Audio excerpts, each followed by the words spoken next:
இன்றே டவுன்லோட் செய்து உங்கள் ஃபேவரட் ஷோக்களை என்ஜாய் பண்ணுங்க. இவனை ஏன் பிடிச்சி எடுத்து வந்திருக்கீங்க? அவன் என்ன தப்பு பண்ணா? இப்போ இவன் வாயால சொல்லுவான், கேளுங்க. டேய், எல்லா உண்மையையும் சொல்றேங்கய்யா. உங்க சின்ன மாப்பிள்ளையோட லட்சணத்தை புட்டு புட்டு வைப்பான், கேளுங்க. டேய், சொல்றா. மேடம், உங்க வீட்ல இருக்கிற நகையை திருட சொன்னது உங்க சின்ன மாப்பிள்ள தான்.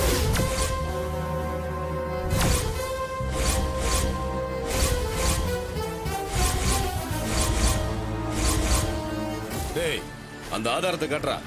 இத காட்டுறேங்கய்யா.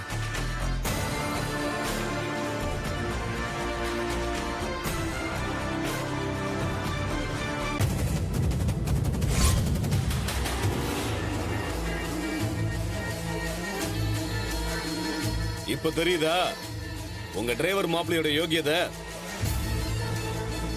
உங்க எல்லார்கிட்டையும் நல்லவன் வேஷம் போட்டு எப்படி ஏமாத்திருக்கான் பாருங்க. அது நான் இல்லைங்க. ஏங்க, இன்னும் நீங்களா வளரவே இல்லையா? இப்பெல்லாம் புதுசா ஏஐன்னு ஒரு தொழில்நுட்பம் வந்திருக்குங்க. அதை பயன்படுத்தி என் சகல மாதிரி ஒரு ஆளை அதுல உருவாக்கி அவர் சிரிச்சு பேசுற மாதிரி பண்ணிருக்காங்க. அதையும் நம்பிட்டு வந்து என்கிட்ட பேசிட்டு இருக்கீங்க.